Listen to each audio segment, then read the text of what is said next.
It is the pre-match meal. It's Leipzig away, so we've gone German. We are in Bierkeller. They're in full Oktoberfest mode. We've got the Erdingers in. We've got a Bavarian platter in front of us with a little bit of everything. There's curry, there's meat, there's schnitzel. I'm going to enjoy it. And I'm looking forward to it. Yeah, looking forward to the food, looking forward to the game. But before we get into the game in particular, I thought it'd be interesting to have a little bit of a chat about the whole Red Bull thing, because it's come a bit more into our consciousness as Liverpool supporters in recent weeks, with the announcement that Jurgen Klopp has taken up this role of head of global football or whatever it is across the Red Bull brand.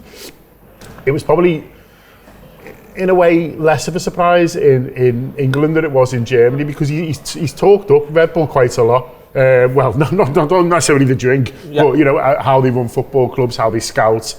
So whenever we've played them, which has been quite a bit actually, it's not the first time. You know, we've played Salzburg and Leipzig, haven't we? Yeah, so we played them both, and he's always sort of talked them up. So I wasn't that surprised. I was a bit surprised with the timing, but we'll come on to that maybe. But I wasn't necessarily surprised he went there. It's fair to say in Germany that they were, and there's been banners and stuff like that, and it's been quite interesting because I don't think there's been there's not just the different levels of surprise, but the same amount of, obviously, animosity towards what they're doing in this country. Yeah, there's been a little bit of what I would call sort of Guardian snark towards him. But I think on the whole, first and foremost, I don't think the wider sort of football conversation is that sophisticated. We struggle enough in this country to talk about our own complex ownership issues, running right the way through English football.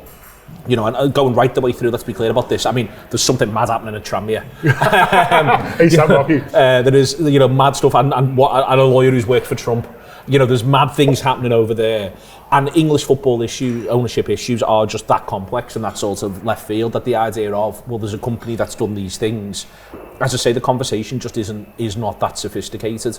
But also, I'd just argue that our issues are so much greater. I'm absolutely fine with the German supporters having an issue with the Red Bull model, because I think that's one of the things that I think they're still in a position where you can pick what I would call a smaller battle, but you can have your smaller battle because it means that you'll never have to have the bigger ones. Well, they've got a very firm position, which is 50+1, and Red Bull have got round that somehow. I'm not entirely sure how, but Red Bull have managed to work around that. And so I think sometimes when you've got your position and it's very sort of firm, it's almost easier, isn't it, to go you know, win against anyone who's sort of against that. Whereas in England it is just so fucking messy. Then it's almost where do you start? Well, it's the Wild West. Not with the Red Bull lads. Exactly, it's not with the Red Bull lads. So that's why I think that when, you know, genuinely someone said to me, I had a couple of people saying one thing I did for someone else, does this in any way, shape or form sully Klopp's legacy for Liverpool? And my answer really is just a flat no. Yeah. Like, I'm not even that interested in going into the details as to why, but it is just a flat no. I mean, you know, he's effectively working for a sports-based hedge fund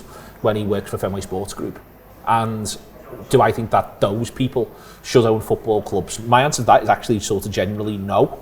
Without being, you know, there's lots of reasons why other people have got a problem with Fenway. A lot of that is down to whether or not they feel as though there's enough investments in transfers and things like that in Liverpool. I'll go back to, I actually think that Fenway have ran a good at sports club, have been good at the sport and good at the buildings, and a lot of the other stuff I just don't think they've been very good at. But also, like, I can make a really strong principled argument that I actually don't think anyone overseas should own an English football club. I think if you want to argue that the clubs are community assets in the first place, then I can genuinely end at that point.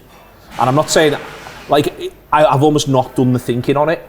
Yeah. Because what's the point? Yeah. I'm not going to, you know, I'm not genuinely where we currently are. What Scudamore as Premier League chief executive encourages, I would say, since the turn of the century to where we are now. It really is like the extent to which so many horses are bolted, and so there's no point closing so many stable doors. And this is what, but I'm absolutely fine with German supporters having the view of, well, we've got to hold our line, because if we don't hold our line, we don't know where it ends up. Whereas what's in my head is, what are we going to do about Saudi Arabia? Yeah. Like, that is what's in my head. And before you even get into the complete mess, that is, what are we going to do with the fact that Manchester City are adopting an unbelievably aggressive stance, the ownership of Manchester City and the run of Manchester City, against the rest of the Premier League and the Premier League clubs? And the reason why that's been allowed to happen is because they were allowed to become owners in 2008. That's 16 years ago. Now, you know, that is, to sort of do what I always do, take 16 off 2008. It was the year the Premier League was formed.